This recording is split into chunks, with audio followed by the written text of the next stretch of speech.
Happy New Year, and welcome to the South by East podcast, where we discuss the scriptures, culture, and everything in between. Brell, where we at this week in the internet section? Man, I found something interesting that kind of struck me. It was a young lady who had this video where she was talking about 3 American myths I don't believe in anymore after living in Europe. And I was like, well, that sounds interesting. So let's check out just a little bit of that, and then we're going to break down those myths one by one. The 3 American myths that I don't believe in anymore, because I live in Europe now. One of them might completely change how you see daily life in the US. I moved to Spain about 2 years ago. Now I realize that some of the things that we grew up believing in are unique to life in America. They're not universal truths. I'm going to share how Europe's lifestyle, daily habits, and social systems have changed my perspective. I want to share with you why the American way isn't the only way, and how embracing European habits helped reduce my anxiety and my blood pressure. Also, I'll share how you can incorporate some of these ideas into your own life, no matter where you live. If you're curious about living abroad or just want to bring a little more balance into your life, like this video. I was a store leader at Tesla. I worked.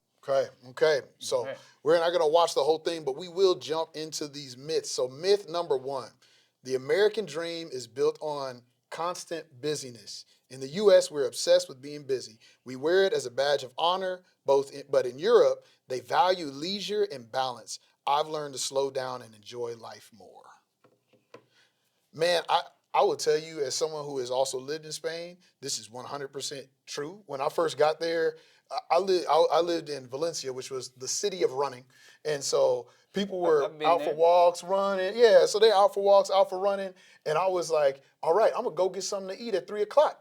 And I walked into the mall and they said, well, everything's closed, sir. Everybody goes home to be with their families at this time. I said, even schools let out. Like, they just go home, eat lunch with the families, hang out, and do the thing. And then we get back to it at 8 o'clock. And I was like, this don't make no kind of sense. I'm about to sound bougie. So my trip to Spain, Valencia was one of my stops. And one of the things I did is that morning I got up and I rode the bus, the city bus in Valencia, to the furthest place away from my hotel that I could. I put away the map, all kind of GPS systems, and I just started walking back toward my hotel.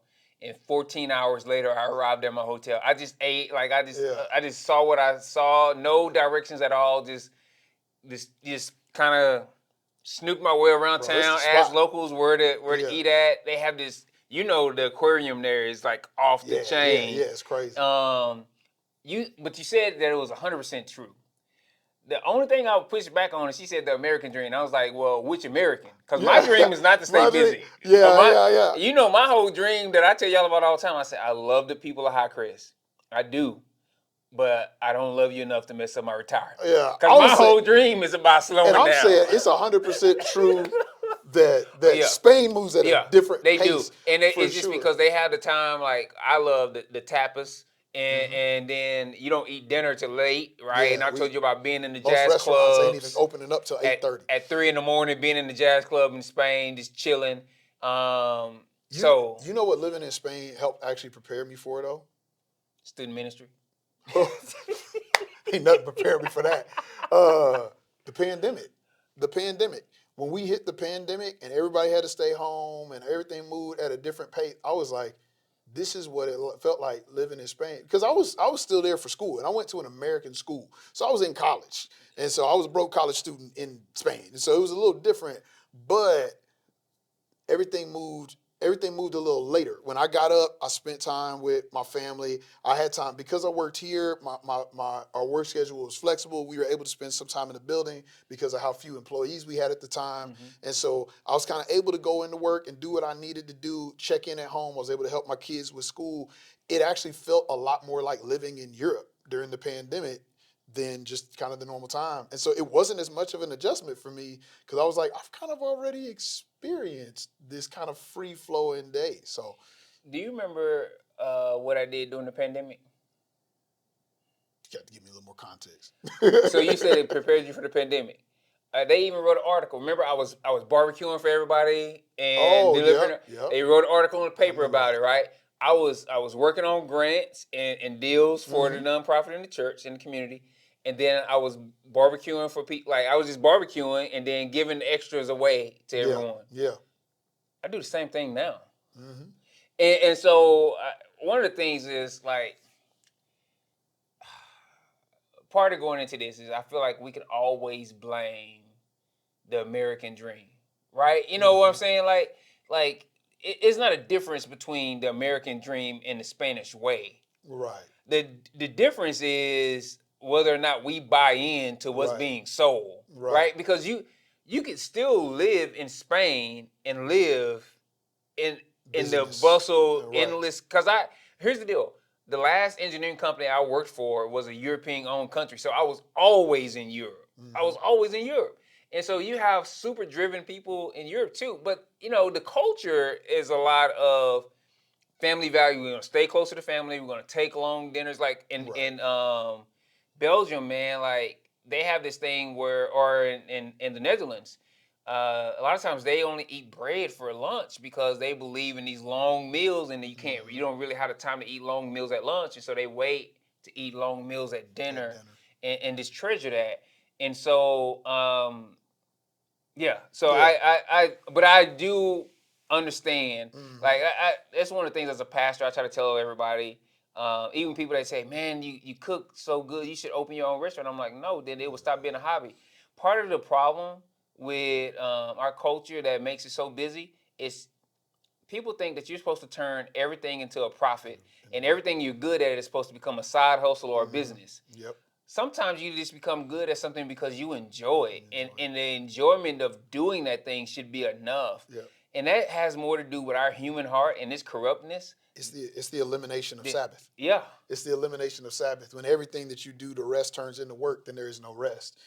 Myth number 2.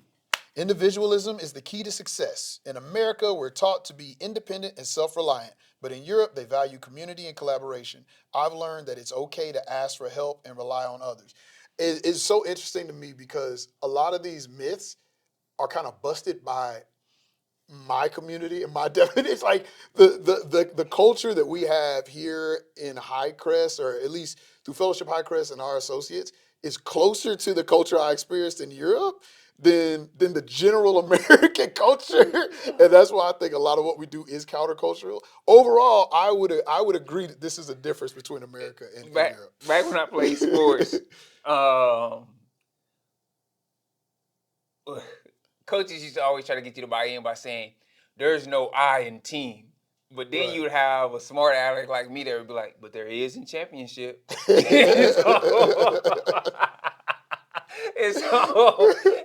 But that's kind of like feeds into what she said. It's like, but if we want to get these goals, though, I got to be the best. I got to be at the top. Pass me the rock. Right. But it's don't believe me. Just watch. And it's one of those deals, though. It depends on your definition of win. Yep. That it goes back to what does it mean to win? And I gotta tell you, man, coming from an under-resourced family in an under-resourced community, I had my initial goals were all focused around me becoming CEO of a Fortune 500 company, me being able to buy certain deals, me being able to do certain deals, and then that shit, I got my dream job, and it didn't fulfill the hole that I had in my heart. Right. Until I found the dream group of people to do it with. Yeah. And that's what I have now. Yeah. And so it changes everything, right? Yeah. It changes. Like we were doing an interview last week, and the person asked us why we did what we did. What do we like most about our job? Yeah. And all of us in the room just lit up. It's just like we just lit up talking about how much we enjoyed our job. And it's hard for people to really understand that and what we get to do. But like we talk about it all the time. Like you can't, on our team, you can't really be away from your phone for too long because you'll come back with 100 messages of just, most of it is celebration and prayers for one another, like all day long. Yep. So. Yeah, one thing before we jump into this last myth is just one thing I learned when I was in Europe. When I was in Europe, it helped me decouple my faith from rugged individualism. We talk about having a personal relationship with God, which I believe we should. We should all have a personal relationship with God. But my relationship with God is personal. Being Christian is communal. Like God calls a people to himself. He calls a church, which is a group of people. We define Whose church lives are centered around the gospel gospel and and community. That's what we call church. And so there is no individual church. There are individuals who are part of the church. Yeah. There is no individual church. And so like thinking of in that way, I realized there was a lot of individualism in my faith, and it helped me decouple that, especially when I was in a space where, like, Spain coming off of communism, they were like, hey, fam, we got taken over by the church. We're good. A lot of people were real secular. Like, we're good on that. All my cousins' names are Maria, and you know why that is, and I know why that is. We don't need to talk no more about Jesus. We're good. Like, we're good. But it's one of those deals. It's too the telling of the story, right? Part of the reason why people believe that you can have an individual faith is because they hear Christ died for you. Mm-hmm. Who did Christ die for? He died for his bride. His bride is the church. Mm-hmm. You can't be the church by yourself.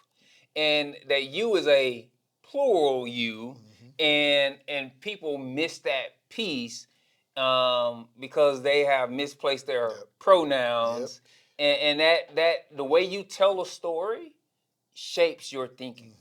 So yeah, for sure. Myth number 3, our last one.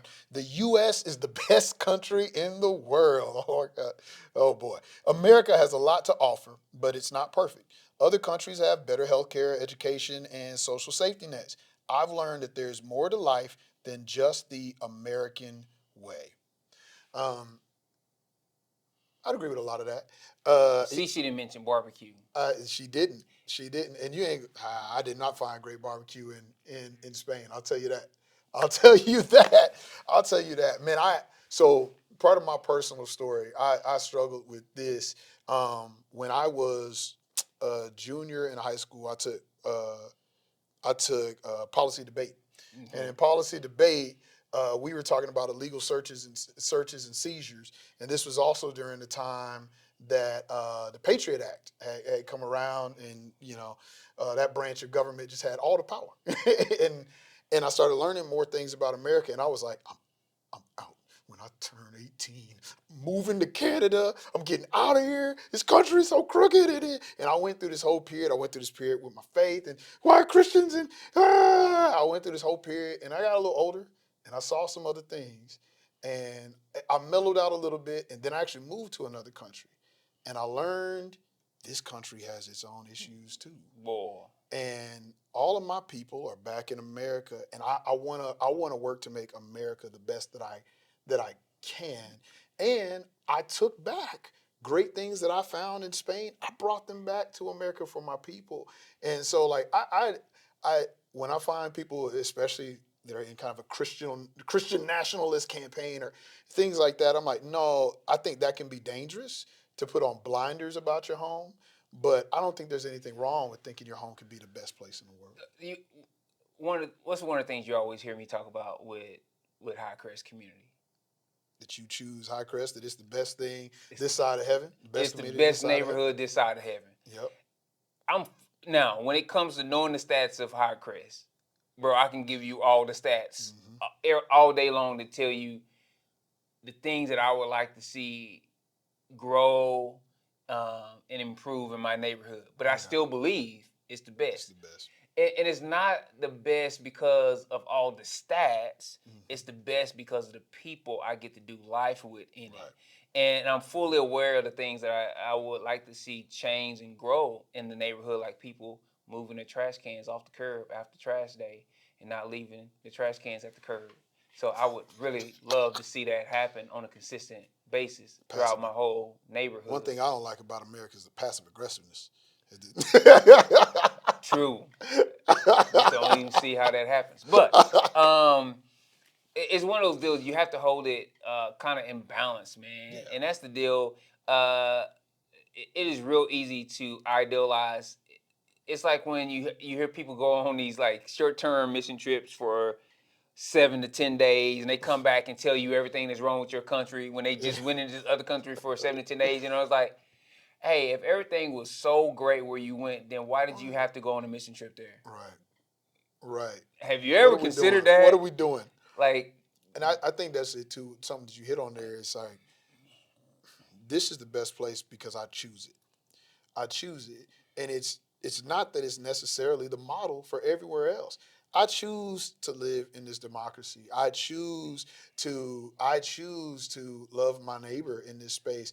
I choose to live with margin in my life and not to get sucked into busyness.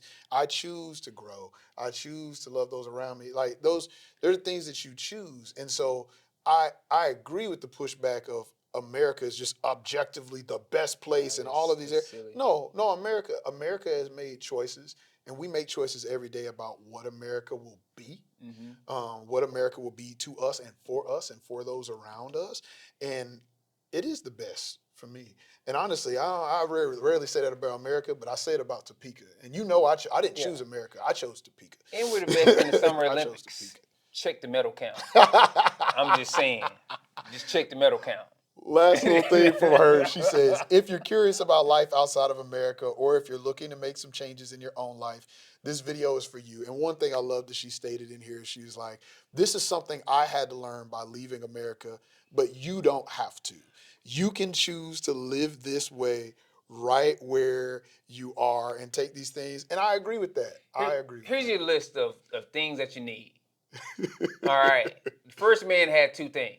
He had a relationship with God and a job. You need to have both of those things. Third thing you need to have is a passport. The fourth thing you need to have is a good savings account. Here's two things you need to have. You need to have those things because you need to travel and see some different stuff. And until you do it, I'm gonna tell you, one of the saddest things is the person who goes to every restaurant and orders chicken fingers and fries. Why are you talking about my wife? Because man, you are missing out on so much of the world. And the same thing happens to the person that has not been outside the country and experienced different things, right? You ain't gotta like everything you see, but you need to be exposed to it and you need to be willing to try it. And you'll see, man, there's so much out there because here's the deal. If we raise our level and our gauge just a little bit, you start to realize the same guy who made you and made America made all those other places.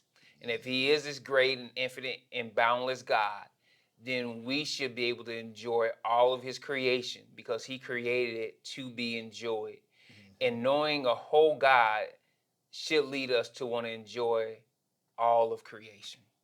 Broaden your perspective. But what do you say? We would love to hear your comments and get your feedback in the comment section. Let us know. Let us hear from you. And we'll see you next time in the intersection.